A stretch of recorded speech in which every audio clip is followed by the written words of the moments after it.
I'm back in here on the GameStop situation, and what's developing now is that a couple of trading platforms have halted the trading of GameStop and Nokia, AMC. I think it's also Best Buy and a couple of other ones, stating that there is market risk to the markets, significant market risk to the markets. Yesterday in the video that I came out with, I mentioned that we're in a situation where the ruling class, whether it be the elite politicians or the elite Wall Street bankers, are showing their true colors. When it applies to us citizens, they preach free market, but then when it's actually affecting them in a negative way, then all of a sudden we need regulations and we need to shield everything, shield the regular people from getting involved because it's not good for them.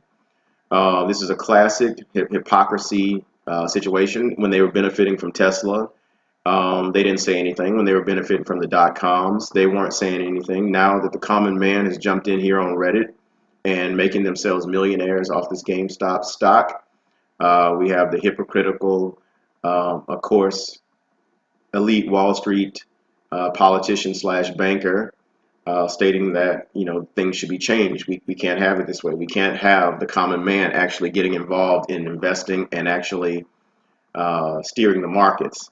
So I'm going to basically play this little bit of CNBC. I mean, it just kind of shows the arrogance of these people that are at the top and shows how they have violated their role in the social contract between them and us. During this pandemic, it's been quite amazing how much of the social contract has been violated from those we decide to put in charge.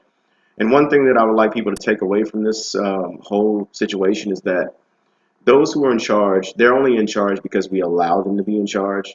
There is always more unpopular people than popular people. There are always more followers than those who are in charge.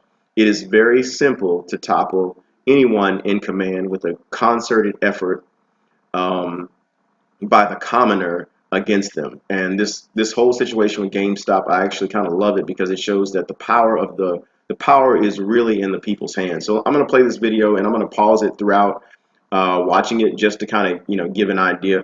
Basically I'm going to chime in with some commentary because it's just too much to take in this morning with the again Robinhood, TD Ameritrade, basically halting trading. So let's just jump into this. Meet your next pillow. Why do we make our pillow in the shape of a cube? I'll tell you. Bring in William Galvin. He is Secretary of the Commonwealth of Massachusetts, calling for a 30-day cooling off period for some of these names. Secretary Galvin, so go. Now, first of all, this dude is calling off a 30-day trade halt, cooling off period in GameStop. Now, I think that's the most ridiculous, unfree market policy that would ever be implemented. I mean, this is just absolutely ridiculous. Basically, he's saying I have to save my wealthy friends who give me donations and things like that. If it's a so-called free market, we let everybody continue trading. And this is just my opinion there. Go into why you believe that we need to maybe just put a hold on GameStop and some others. Well, first of all, it's a great risk to many of the unsophisticated investors who are investing in it, whatever their basis is. I've talked to some of. Now, see this guy again. So what they want to do is they want to kind of shuffle the narrative here. So what he's saying is we want this 30-day cool off because it's a risk to the unsophisticated investor. Now, this a true is there's a risk to an unsophisticated investor. Of course there is. However, we saw yesterday with the previous video that Melvin Capital, a hedge fund, and several other hedge funds were basically eating it really big right now. They're on teetering on bankruptcy. They got infused $3 billion in capital yesterday because they were teetering based on their GameStop short. So this is something that we see all the time. The elites, what they do is they try to control the narrative and basically put the information back on the common person saying that, oh, what we're doing is we're trying to protect you. And at the end of the day, this is basically a pretext so that they can get in and do what they need to do. But let's continue watching Mr. Galvin. of these people. I think we've all recognized that the current pandemic has created a unique situation where many people have gotten into day trading who really have no idea exactly what they're doing. It's something that they're trying to figure their way as they go. These types of entities, such as GameStop, have created a really difficult situation for these people. They think they're missing out if they don't make a bet on them. They don't really understand what they're doing. I think. Again, he says that there's a fear of missing out and they really don't understand what they're doing. I completely disagree with what this guy is saying here. If this were people speculating, stating that, okay, well, we're going to get GameStop because we think that the earnings are going to match the stock price, then I would understand that people would not know what they're doing. If somebody were passing out misinformation, this is solely the GameStop tear is solely to basically counterbalance the Wall Street shorts that have basically been tearing up an institution called GameStop that actually people enjoy, and they're basically, like I said, they're sticking it to the man here, and the elites don't like it. So this whole concept that everyone's unsophisticated and he's trying to protect us is basically a load of BS. I think small-time investors like that, unsophisticated investors, are going to be hurt by this. Moreover, I think it really is a risk to the broader market. The point that was just made about the structural issue, the systemic issue of the shorting that's going on when you have this excess interest in a stock beyond what the issue is, that has to be addressed. It has to be addressed immediately because that represents a risk to the overall market. Well, because it creates uncertainty in the marketplace. You know, the dot-com bubble of 1999, I was regulator then also, came about because of a lot of uncertainty in the market. And I interviewed you, Mr. Secretary, Well, that says a lot about both of us, I guess. But my point is I don't know if it's good or not, but the point, go ahead. It's a risk to the marketplace. The marketplace should be a place where risk is taken. But Now, see, the one thing that I don't like about that whole exchange there is this guy, he's still going on this whole idea that there's a risk to there's a systemic risk in the marketplace. Now, one thing that eventually I'll do a video on is that the host of the show actually was really good about bringing up the 2001 bubble. And during the 2001 bubble and stuff like that, tons of common people ended up with losing their jobs and things like that. And Wall Street ran these numbers up. But guess who benefited from it in that instance? The big guys. Mark Cuban, Cuban, or however you want to pronounce his name, the owner of the Dallas Mavericks, he actually profited extremely based on the fact that his company that he sold eventually to buy the Dallas Mavericks and everything else, he pulled out. After he pulled out from his tech bubble company, the company crumbled. And right now we have the same situation with Tesla, but no one's calling for the halting of Tesla because guess who's getting rich on it? The elites are getting rich on it. So they don't really care about this whole idea that they care about the systemic risk of the market and things like that. And they're talking about the fact that the institutional investors are shorting things and stuff like that. JP Morgan has been shorting gold for I don't know how long and keeping the price of gold down, basically, again, to shore up the elites. But let's get back in here with what this guy's talking about. But not reckless risk and not a situation that undermines the entire system. And that's what we're looking at here. This is irrational. As was just noted, the moves in these stocks, both up and down, are in GameStop, I'm speaking specifically, is irrational. It makes absolutely no sense. It has no basis in reality. That is not what. So GameStop has no basis in reality, but Tesla, who makes less cars than Toyota makes Tesla makes less cars in a year than Toyota makes in 1 month, but Tesla is worth the same amount, I believe, the top 5 automotive companies. And he's trying to say that there is no basis for GameStop to be this high.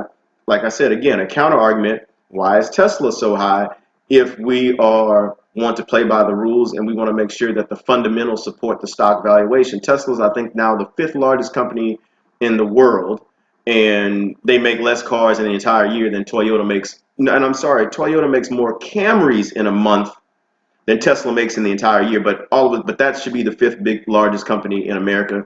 I think this is just an utter crock of BS that this guy is spitting. But again, like I said, this just shows you how the ruling elite, different rules for them, different rules for them, and their rules don't apply to them, they just apply to us. What you want in a capital market. No, and the reason that we mentioned 1999, and I'm not saying this is 1999, because we both remember there were companies that were trading at $20 billion market caps that had no value, were inventing all these metrics, all these new non-GAAP type earning, measured by eyeballs. Now, what this guy just mentioned is in 1999. Those who don't remember, that was when the stock market was on a rip. Everything was like he said. Some were trading, unbelievable. And so when he said GAAP, what he means is generally accepted accounting principles. And so during that time, I used to work for Enron, and we actually introduced. We didn't really introduce it, but we were one of the first companies to really use it. It was called mark-to-market accounting. That we got the regulators to approve. And so basically we could actually book revenue for trades and things like that we hadn't even received, which ultimately ended up with us having a cash flow shortage, which ultimately ended up in the bankruptcy of that and numerous other things. But again, this guy right here, I'm glad the host of the show brought it up that back then in the dot-com era, as long as it was benefiting those at the top, it didn't matter that we had these crazy valuations. And again, today the best example of a crazy valuation that everybody's going along with is Tesla.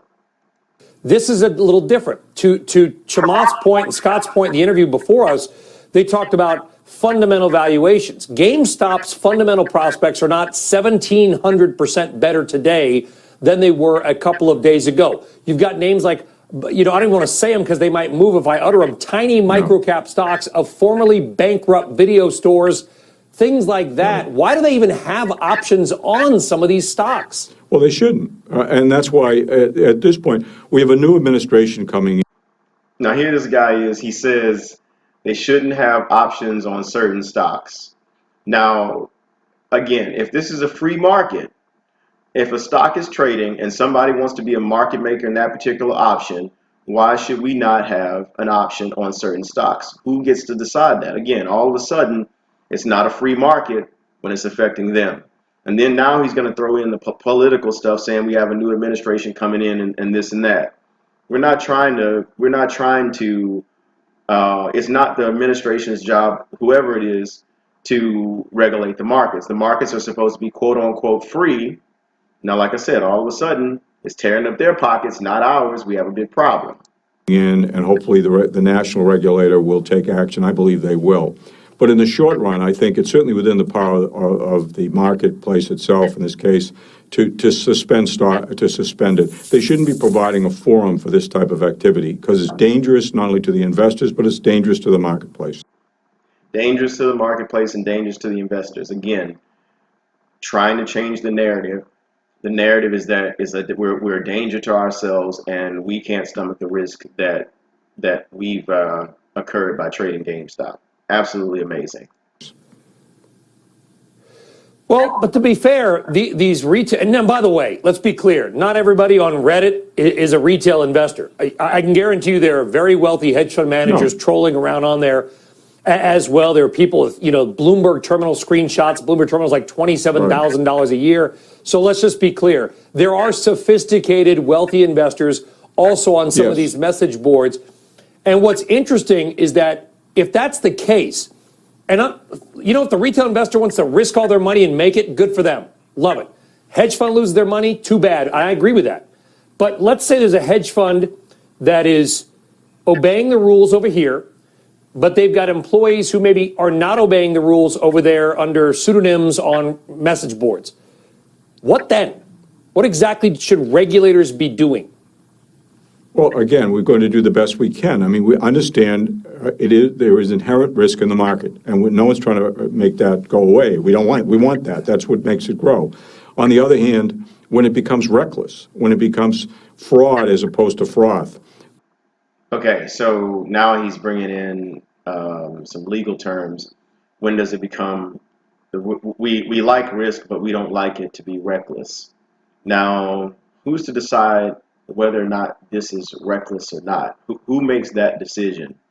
And again, we already know who makes that decision, those who are in charge, and it only becomes reckless when it is affecting big banks. Now, I 100% agree, like I said in my video yesterday, there is nothing in the GameStop earnings earnings estimates that are on the horizon that would justify a 1,700% 1,700% growth from January.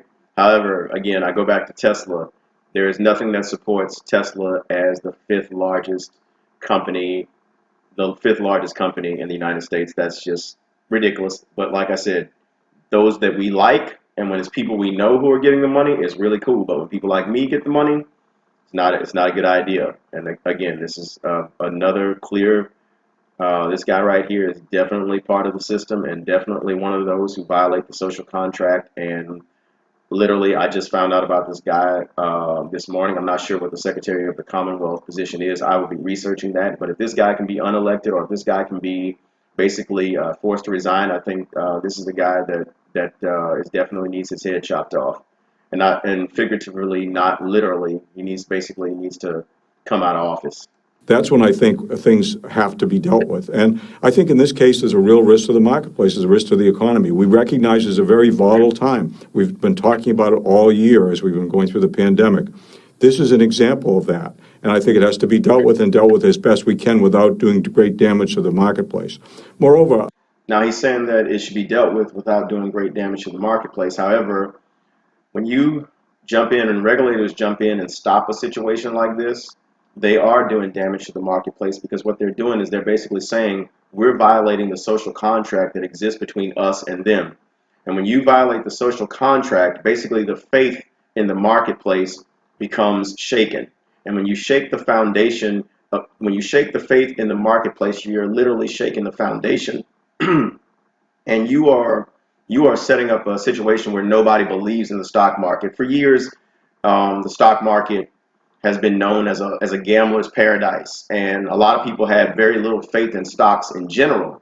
Now that the common man is making money and things like that, and they've jumped into the system, now we have to basically come in and restore faith in all this BS that this guy is spouting. This guy's just a piece of work here. I mean, there's no fraud in raising GameStop. If this is what investors want to do, that's what investors want to do. And like I said, Robinhood, I personally hope that app tanks. I hope that people stop using TD Ameritrade. And I'm a lawyer. People ask me whether or not it was legal for them to stop halt trading of GameStop and certain stocks. Yes, they have that right in the terms of service. I'll do a video on that a little bit later today. So when you sign those terms of services for a brokerage account, you really have to read them. There's situations where your broker can unwind your position without your permission if they deem that it is a risk to their solvency. So be careful with these vanity apps and things like that, and not even only the vanity apps, but the names that we so-called trust, TD Ameritrade, any of the big brokers. You have to just really pay attention to what's going on around you and the fine print, which most people don't take a time to look into when this is happening. But this is a great example of understanding what platform you're using, and now understanding that, those who are in charge of these platforms and things like that, they have bosses too, and they're protecting their own interest, and they are literally the elites. I think that there is not just a risk to these investors, but as you point out, a lot of this is being fueled by social media. We didn't have that in 1999. But in many ways, it's analogous to what we've just gone through in the political context, where you had rumors and misstatements and deception. So again, this guy goes back to in 1999, the dot-com bubble, that we didn't have social media. So it was cool when the financial analysts who worked for Bank of America, JP Morgan Chase, those at the top ran the stocks up, which were in our 401k plans, in our 403b plans if you're a teacher, and everybody's retirement plan. They were cool to run the stock up. Then all of a sudden the bubble burst. Guess who took the loss? We took the loss in our portfolios, retirement, mutual funds. We took the loss. Also, on top of the loss that we took, we had to pay fees to these guys and all this other stuff. But now, since we got social media and we're forcing the losses on them, all of a sudden it's a bad thing. Social media is bad. We, as long as we're doing it's cool, but since y'all are doing it on social media, it's no good. Now, excuse me again. Another thing that he mentioned was, again, in the political climate. And the thing about it is he keeps bringing in the political situation because, as we all know right now, and no matter whether or not you're Republican or Democrat, and obviously this is another topic for another video, but the foundation has been shaken in that instance as well. I mean, the word on the street is that in Georgia, the Dominion voting machines helped Republicans in 2016, and Democrats complained about it. And then in 2020, the Dominion voting machines helped the Democrats, and Republicans complained about it. So the truth is, the truth is not black, it's not white, it's somewhere gray in the middle. And so what I'm thinking is that with the voting scenario and things like that, which obviously we cannot talk too much about that on YouTube because, again, those who are in charge of things will delete this video. But the main thing is basically whoever pays off the elites wins, and that's kind of what we have here. Again, a violation of the social contract between those in charge and us. Going through the social media that had to be dealt with. Shepard Smith here. Thanks for watching CNBC on YouTube. So that concludes the video with Shepard Smith, and that was actually a pretty nice interview. I think that guy was Shepard Smith. I'm not really sure. But anyways, that was a nice interview, and I'm glad he kind of put some light into the fact that the social contract's being violated. I'd just like to, basically show a couple of comments that I saw this morning that are basically go to the fact of what I was talking about with the Wall Street guys. My computer here is acting up a little bit, trying to make these comments visible. So here's a comment. This is a great comment. When Wall Street billionaires get rich, that's the free market. When regular people get rich at Wall Street's expense, they say we need regulation. If they don't like it, they should just build their own stock market. And that's a response to, let me see if I can zoom in on this. That's a response to NASDAQ CEO suggesting that they halt trading, allow big investors to recalibrate. And I totally agree with Greg Price. I don't even know who this dude is, but I agree with him. And then again, Bridget Fedesi, remember kids, you're only allowed to manipulate stocks if you're rich and in their little club. Again, Tesla, dot-com bubble, Mark Cuban, etc., etc. Seeing NASDAQ banks and regulators begin to halt trading over the Reddit Wall Street Bets GameStop stock rally proves that we don't have a free market. And Mr. Cohen, I totally wholeheartedly agree that our markets are not free. That's just a farce. We have a controlled market that is gamed to benefit banks and hedge funds, and if you don't invest the way they tell you to, they'll ruin you. And that's 100% facts. Now the common man has figured out a way to ruin them, so now all of a sudden we need more regulation. So stay tuned. I'm going to still cover this matter. This video is a little bit longer than I expected it to be. However, I'm about to get back to work. Again, like, share, and subscribe, and let me know your thoughts in the comments. Thank you.